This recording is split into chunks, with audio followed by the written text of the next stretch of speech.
नमस्कार दोस्तों, मेरा नाम है सोनू निगम और आप देखना शुरू कर चुके हैं सेंटर फॉर सोशल स्टडीज़ की वीडियो। भारत लॉग और अर्थव्यवस्था जो 12th क्लास में आपकी भूगोल की दूसरी किताब है, उसी का एक चैप्टर है प्रवास, प्रकार, कारण और परिणाम। यानी कि प्रवास के कौन कौन से प्रकार होते हैं, कौन कौन से कारण होते हैं और कौन कौन से इसके परिणाम निकलकर सामने आते हैं। तो दो वीडियो में इस चैप्टर को हमने डिस्कस किया हुआ है। इस वीडियो में मैं आपको प्रवास क्या होता है, भारत में प्रवास का क्या इतिहास रहा है, भारत में प्रवास की कौन कौन सी धाराएं हैं और जो कुछ मुख्य डेटा है वो मैं आपके साथ शेयर करने जा रहा हूं। तो मैं शुरू करता हूं इसे। देखिए, अब प्रवास का मतलब, अर्थ अगर मैं सीधा सीधा आपसे कहूं कि प्रवास का क्या अर्थ है, तो प्रवास का मतलब होता है एक स्थान से दूसरे स्थान जाना।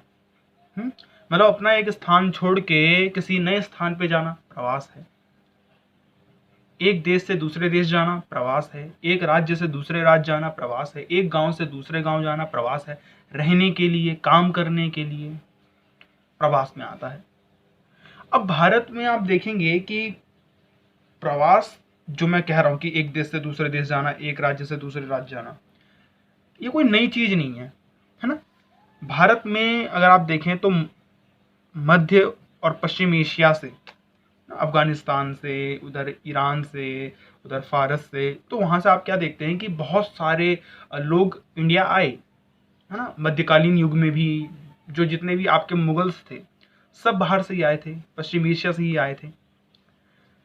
अच्छा, उसके अलावा दक्षिण पूर्वी एशिया से भी भारत में लगातार और ऐतिहासिक रूप से प्रवासी आए हैं। यानी कि भारत, अब भारत को देखिए ना, कि भारत के बारे में तो कहा ही जाता है कि भारत में आपको हर जगह के लोग मिल जाएंगे, हर धर्म के लोग आपको मिल जाएंगे, हर दुनिया के हर क्षेत्र से आए हुए लोग मिल जाएंगे। तो भारत में जो प्रवासियों का इतिहास है वो बहुत पुराना है।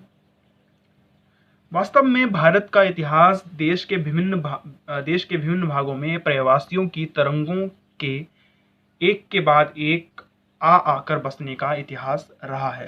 तो भारत का जो इतिहास है वो, उसमें आप देखेंगे कि देश की अलग अलग जगहों पर, अलग अलग हिस्सों में बाहर से आने वाले लोगों का एक इतिहास रहा है। अब एक कहानी कही जाती है कि गुजरात में एक बार एक समय में जब जो पारसी लोग थे वो आए, तो वहाँ के राजा महाराजाओं ने कहा कि देखिए, हमारे यहाँ तो पहले से ही आबादी ज़्यादा है। तो फिर उन लोगों ने कहा कि देखिए, हम आपको जो है नहीं रख सकते यहाँ पे, क्योंकि हमारे यहाँ तो पहले से आबादी ज़्यादा है। तो कहते हैं कि उन पारसी लोगों ने जो है दूध में या पानी में जो है शक्कर घोल के दिखाया, ये दिखाने की कोशिश की कि जिस तरह से ये शक्कर दूध में घुल के अपने आप कैसे घुल जाता है, बल्कि उस दूध को मीठा ही करता है। उस प्रकार का एक एग्जाम्पल भारत को देखने के लिए मिलता है कि भारत में आपको लगभग हर प्रकार के धर्म के लोग मिल जाएंगे और जो बाहर से आकर यहाँ बसे हैं। अब इसमें फिराक गोरखपुरी का एक एक बहुत प्रसिद्ध पंक्तियां हैं, वो यहाँ आपकी किताब में भी दी हुई है, मैं भी आपको बता देता हूँ। कहने की सरजमी ये हिंद पर अक़वाम में आलम के फिराक, कारवां बसते गए हिंदुस्तान बनता गया। यानी कि भारत में जो लोग हैं वो आते रहे और इसी से भारत जो है वो बना है, हिंदुस्तान जो है वो बना है। अब इस प्रकार आप देखिए कि सिर्फ ये इतिहास नहीं कि भारत में कई जगह से लोग आए हैं, बल्कि भारत से भी लोग निकल निकल के बाहर अन्य विश्व दुनिया में गए, अन्य देशों में गए हैं। इसी प्रकार भारत में भी बड़ी संख्या में लोग विश्व के अन्य भागों में प्रवास करते रहे हैं। हमारे यहाँ से भी लोग बाहर जाते रहे हैं। जो लोग भारत से बाहर गए हैं उन्हें कहा जाता है भारतीय प्रसार, यानी कि इंडियन डायस्पोरा। डायस्पोरा मतलब ये होता है कि एक कम्युनिटी जो बाहर चली जाए देश छोड़ के। तो भारतीय डायस्पोरा का क्या इतिहास है, क्या भारतीय प्रसार का क्या इतिहास है, क्या उस तरह से आपको देखना जाना चाहिए और क्या आपको याद रखना चाहिए। देखिए, भारतीय इंडियन डायस्पोरा के बारे में जब आप बात करेंगे कि हमारे यहाँ देश से निकल के जो विदेश गए, उस तरह के प्रवास को, जो उत्प्रवास रहा देश के मामले में, तो उसमें तीन तरंगे दिखाई देती हैं, तीन लहरें दिखाई देती हैं। एक तो औपनिवेशिक काल के समय का है कुछ, कि आप देखेंगे कि औपनिवेशिक काल के दौरान क्या हुआ कि अंग्रेज जो है हमारे यहाँ से या आप कहें कि जो फ्रांसीसी थे या पुर्तगाल थे या डच लोग जो थे, वो यहाँ से श्रमिकों को ले जाके और अन्य जो उस तरफ जो पश्चिम में जो टापू हैं या देश हैं, वहाँ पे वो एक तरह से दास की तरह लेकर गए। तो आप देखोगे कि अंग्रेज जो है वो यूपी बिहार से बहुत सारे श्रमिकों, बहुत सारे लोगों को मॉरिशस लेके गए, कैरेबियन द्वीपों पे लेके गए, जो त्रिनाड है, टोबैगो है, फिजी लेके गए। इसी तरह से फ्रांसीसी जो है वो हमारे यहाँ से लाखों लोगों को सूरीनाम लेके गए। और आज देखोगे आप वहाँ इंडियन कम्युनिटी काफ़ी ज़्यादा है, मॉरिशस में, सूरीनाम में, कैरेबियन आइसलैंड्स पर। आप देखोगे कि वहाँ पर बहुत ज़्यादा इंडियन कम्युनिटी है, वो उसी समय की है और उन्हीं के जो है संतान यहाँ वहाँ रह रही है इस समय। औपनिवेशिक काल के दौरान अंग्रेज यहाँ से बहुत लेके, तो एक वो भारतीय प्रसार का हिस्सा है। अच्छा, उस समय जो उनको भेजा गया था तो भारतीय उत्प्रवास अधिनियम के द्वारा, एक्ट के द्वारा ही भेजा गया था, लेकिन उनके हालात कुछ अच्छे नहीं थे। दास के जैसे, जैसे अफ्रीका से दास को लेकर गए थे अन्य द्वीपों पर, अमेरिका या अन्य द्वीपों पर, उसी तरह से इंडिया से भी लेकर गए श्रमिकों को काम करने के लिए, रोपण कृषि करने के लिए, बगान में काम करने के लिए। दूसरी लहर देखने के लिए मिलती है हमें 1950-1960 के बाद, आज़ादी के बाद की है, 1950-1960 के बाद की, जब व्यवसायी, शिल्पकार और व्यापारी, फैक्ट्री मजदूर, ये सब लोग जो हैं आसपास के देशों में जैसे थाईलैंड, मलेशिया, सिंगापुर में जाने लगे। ठीक, तो एक वो कारीगर के रूप में, मजदूर के रूप में वो जाने लगे। इसके अलावा इसी दूसरी लहर में शामिल भी होता है 1970 के दशक में, जब पश्चिम एशिया में, इराक में, ईरान में, सऊदी अरब, इन सब जगह जब तेल के उद्योग में वृद्धि हुई तो वहाँ श्रमिकों की मांग ज़्यादा हो गई। इस वजह से आप देखोगे कि दूसरी लहर में जो है 1970 के दशक के बाद से जो है पश्चिम एशिया में तेज हुए यहाँ तेल है, तेल उद्योग में जब वृद्धि आई तो श्रमिकों की का नियमित प्रवास हमारे यहाँ से हुआ है। हमारे यहाँ से इंडियन डायस्पोरा उस तरफ गया, अरब देशों में। तीसरा लहर आ जाता है इसमें 1970-80 के बाद का, जब doctor, engineer, software engineer, management गुरु, ये सब जो वेल स्किल्ड लोग थे, ये America, Canada, UK, Germany, Australia जैसे देशों में, विकसित देशों में अच्छे रोजगार की तलाश में, अच्छा जीवन जीने की तलाश में यहाँ से गए। ये तीसरी लहर है। और 1990 के बाद तो आपको पता ही है, जब लिबरलाइजेशन हो गया, वैश्वीकरण को अपना लिया गया, तो शिक्षा और ज्ञान आधारित जो प्रसार है वो तो हुआ ही है, जिसे ब्रेन ड्रेन भी कहते हैं, है ना। जो हमारी बुद्धि का ड्रेन हुआ है, हमारे यहाँ से, इंडिया से जो है वो लोग गए, वहाँ गए हैं। और आप देखेंगे कि बड़ी बड़ी कंपनियों में वो बड़े बड़े उच्च पदों पर हैं।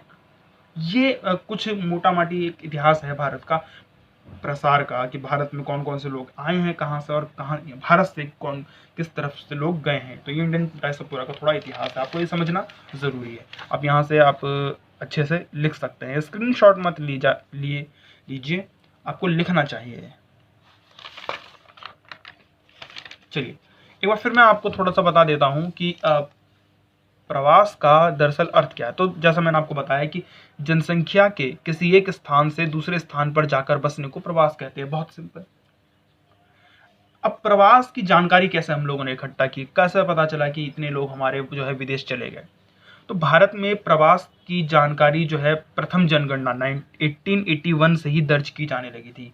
हालांकि उससे पहले 71 से ही जो है जनगणना की शुरुआत हुई थी, लेकिन जो प्राथमिक संपूर्ण जनगणना थी इंडिया में होने वाली, अंग्रेजों के ज़माने में हुई थी, वो 1881 में हुई थी। और उसी जनसंख्या में जो है भारत में प्रवास की जानकारी को दर्ज किया जाने लगा था।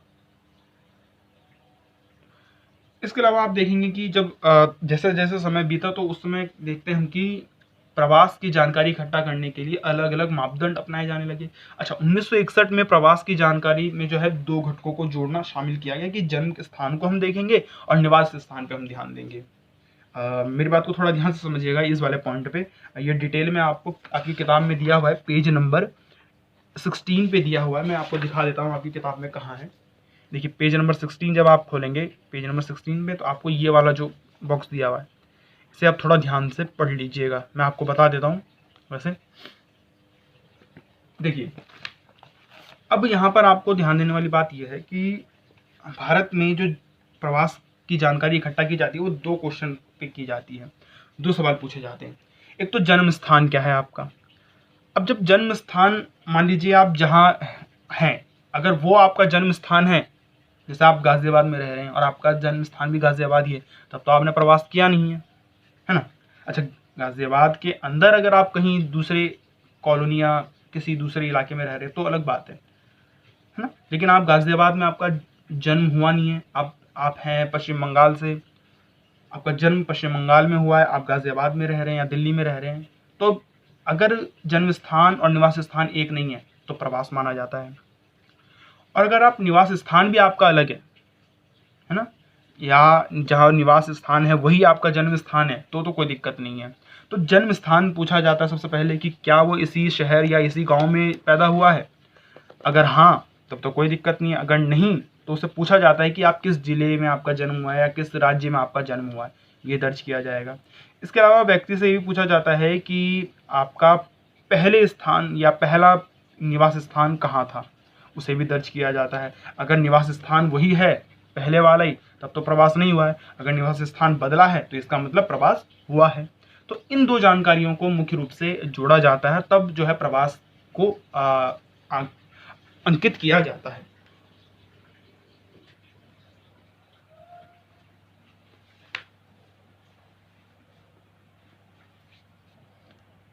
यहाँ आपको थोड़ा ध्यान देना पड़ेगा और कि 1981 की जनगणना से ही प्रवास के कारणों को भी समावेश किया गया। यानी कि फिर ये भी 1981 से ये भी पूछा जाने लगा कि जो आपने प्रवास किया, जो आपका समय, जो आपका जन्म स्थान, जो आपका निवास स्थान है वो बदल गया, तो उसके क्या कारण हैं। तो कारणों को भी 1981 से शामिल किया जाने लगा। 2011 की जनगणना, 2001 की जनगणना के अनुसार, अच्छा 11 का डेटा आपको नई बुक में मिल जाएगा, यहाँ मैं 2001 की डेटा को दिखा रहा हूँ। 2001 की जनगणना के अनुसार देश में कुल 102 करोड़ लोग के आसपास थे, 100 करोड़ मान लीजिए। उसमें से ये निकलकर सामने आया है कि जो 30 करोड़ लोग हैं वो ऐसे हैं जो प्रवासी हैं। मैं ये नहीं कह रहा कि वो बाहर किसी देश से आए हैं। 102 करोड़ लोग में से 30.7 करोड़ लोग ऐसे थे जो अपने जन्म स्थान से अलग रह रहे थे, यानी कि वो अपने जन्म स्थान पे नहीं है, उन्होंने अपना घर बदला है या अपना स्थान बदला है। तो आप समझ सकते हैं कि प्रवास, एक राज्य से दूसरे राज्य जाना, एक शहर से दूसरे शहर जाना, एक गांव से दूसरे गांव जाना, ये कितना ज्यादा है। लगभग 30% लोग प्रवास करते हैं। ये थोड़ा आपको याद रखना पड़ेगा, ये कुछ मुख्य डेटा है। इसके अलावा आपको एक कुछ क्वेश्चन आ जाता है, बहुत आसान क्वेश्चन है वैसे। प्रवास की धाराएं बहुत पूछा जाता है, ये 1 नंबर में तो काफी पूछा जाता है, और आपकी जो जो वाइवा वगैरह होते हैं ना प्रैक्टिकल्स में, उसमें भी ये पूछा जाता है। प्रवास की धाराएं क्या है, मतलब प्रवास कहाँ से कहाँ होता है, किस जगह से किस जगह होता है। तो इसके चार धाराएं हैं। एक तो गांव से गांव होगा, एक गांव से दूसरे गांव होगा, बिल्कुल ठीक बात है। दूसरा, गांव से नगर की तरफ हो जाएगा, एक गांव से किसी शहर की तरफ हो जाएगा। तीसरा होगा नगर से नगर की तरफ, एक शहर से दूसरे शहर। और चौथा होगा नगर से गांव की तरफ, शहर से गांव की तरफ। तो गांव से गांव, नगर से नगर, गांव से नगर, नगर से गांव, 4 तरह के प्रवास देखने के लिए मिलते हैं। इसमें भी 2 तरह के प्रवास है भाई। एक होता है अंतरराज्यीय प्रवास, एक होता है अंतरराज्यीय प्रवास। अंतरराज्यीय प्रवास का मतलब क्या है, राज्य के अंदर ही अगर प्रवास हो रहा है तो, या राज्य के अंदर का मतलब क्या है, एक जिले से दूसरे जिले, तो उसे अंतरराज्यीय प्रवास कहेंगे। और अंतरराज्यीय प्रवास किसे कहेंगे, जब एक स्टेट से दूसरे स्टेट में प्रवास होगा तो अंतरराज्य हो जाएगा ना, इंटर स्टेट हो जाएगा वो। ठीक, अब यहाँ पे आपको थोड़ा डेटा देखना पड़ेगा। एक यहाँ आपको पेज नंबर 17 पे ना एक आपको ग्राफ दिया हुआ, ये इसे आप थोड़ा सा अच्छे से देखेंगे, स्टडी करेंगे, मैं उसी की बेसिस पे आपको बता रहा हूँ। अच्छा यहाँ देखिए क्या इस में आपको क्या देखने के लिए मिल रहा है। ये प्रवास की धाराएं वाला टॉपिक है। आप देखेंगे कि जो गांव, जैसे ग्राम से ग्राम, ग्राम से नगर, नगर से ग्राम, नगर से नगर, है ना, चारों धाराएं दी हुई हैं, इधर भी चारों धाराएं दी हैं। ये जो है अंतरराज्य है, मतलब कि राज्य के अंदर होने वाला प्रवास, और ये वाला जो डेटा है वो अंतरराज्य, यानी एक राज्य से दूसरा राज्य होने वाला। अब दोनों में आप क्या देखते हैं, अच्छा ये जो हल्का वाला लाइट वो पुरुष के लिए और जो डार्क है वो स्त्रियों के लिए। आप दोनों में ही देखें, गांव से गांव में होने वाला प्रवास, दोनों में ही देखो, गांव से गांव में होने वाला प्रवास और नगर से नगर में होने वाला प्रवास, दोनों में ही देखो। दोनों में आप क्या देखते हो कि जितना प्रवास पुरुष करते हैं उससे कई गुना ज़्यादा महिलाएं कर रही हैं। देखिए दोनों में, ये पुरुष का है, ये महिलाओं का है। पुरुष महिलाओं से कम है, यानी कि महिलाएं ज़्यादा हैं।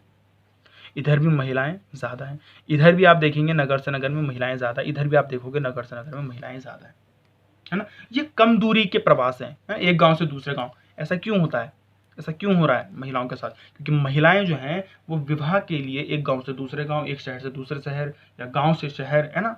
देखिए गांव से शहर में भी जो है महिलाएं, ये अंतःराज्यीय है, कम दूरी वाला। लेकिन जब आप एक स्टेट से दूसरे स्टेट वाली की बात करते हैं, गांव से नगर जाने के लिए, तो पुरुष ज़्यादा जा रहे हैं। क्यों जाते हैं? आर्थिक कारणों से, रोजगार की तलाश में। रोजगार की तलाश में पुरुष जो है वो गांव से नगर की ओर ज्यादा प्रवास करते हैं, अंतरराज्य प्रवास में।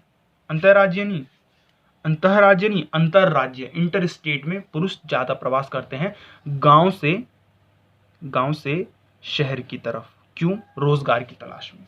तो ये कुछ डेटा है जो आपको थोड़ा समझना पड़ेगा। अच्छा देखिए, मैंने लिख रखा है आपको उसी के बेसिस पे मैंने ये सारे जो है मुख्य पॉइंट्स फैक्ट निकाले हैं, जरा देखते हैं इसे।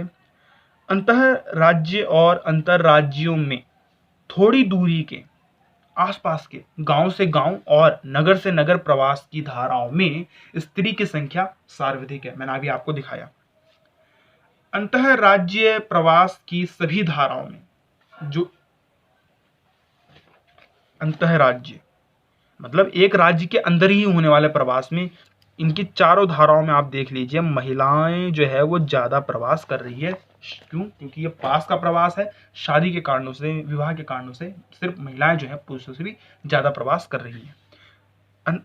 अंतः राज्य प्रवास की सभी धाराओं में स्त्री की संख्या अधिक है। स्त्री के प्रवास का मुख्य कारण विवाह है, ये बात मैंने आपको बताई। आर्थिक कारणों से अंतर राज्य, इंटर स्टेट, एक राज्य से दूसरे राज्य के प्रवास के ग्राम से नगर धारा में, जो गांव से शहर की तरफ जो जा रहे हैं, एक राज्य के किसी गांव में रहते हैं, दूसरे राज्य के किसी शहर में जाना है, तो ऐसे मामलों में आप देखेंगे कि पुरुष जो है वो सर्वाधिक है, ज्यादा है। ठीक, क्यों ये बताएंगे। इसलिए क्यों कहते हैं? आर्थिक कारणों से, भाई रोजगार की तलाश में, रोजगार की तलाश में।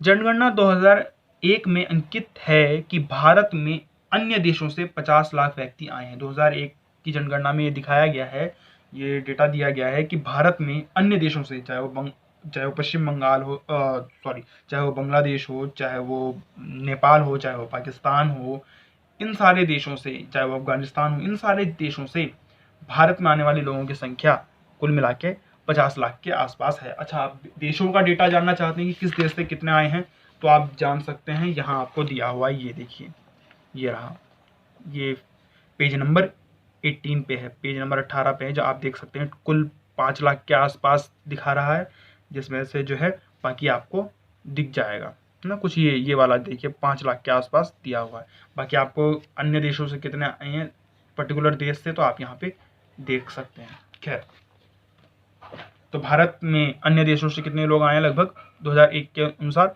50 लाख। अच्छा, भारत से कितने लोग गए हैं, अगर इसका डेटा आपको पता लगाना है, तो अनुमान यह है कि भारतीय डायस्पोरा है। भारतीय डायस्पोरा मतलब भारत से जो प्रवास करके चले गए बाहर लोग, उनकी संख्या लगभग 2 करोड़ गिनी जाती है। 2 करोड़ लोग हैं ऐसे जो भारत से बाहर गए हैं। अच्छा, ये आज का नहीं है, ये ऑल टाइम है, मतलब आज के समय पे लगभग 2 करोड़ लोग ऐसे हैं जो भारत के हैं लेकिन भारत के बाहर रह रहे हैं, एनआरआई के रूप में रह रहे हैं, वहाँ के सिटीजन के रूप में रह रहे हैं, आप कह सकते हैं, जो भारत से चले गए हैं। और ये 2 करोड़ लोग दुनिया के 110 से भी ज़्यादा देशों में फैले हुए हैं, है ना।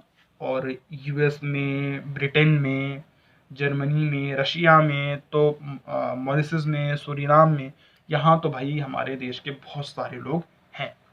ये थोड़ा सा आपको प्रवास के बारे में मुख्य जानकारी है। अगली वीडियो में जो इम्पोर्टेंट क्वेश्चंस हैं इस चैप्टर के, प्रवास के कारण और प्रवास के परिणाम, यही पूछा जाता है इस चैप्टर से ज़्यादातर। ये तो बाकी आपको मेमोरी में याद रखना है, ये एक नंबर में बहुत इंपॉर्टेंट होते हैं, जो मैंने इस वीडियो में आपको बताया है। लेकिन जो 5 नंबर में पूछा जाता है, प्रवास के कारण और प्रवास के परिणाम, वो अगली वीडियो में है। उस वीडियो भी मैंने बना दिया, आप डिस्क्रिप्शन में जाकर लिंक उसकी देख सकते हैं। धन्यवाद। वीडियो को लाइक करें, शेयर करें, चैनल को सब्सक्राइब करें। धन्यवाद।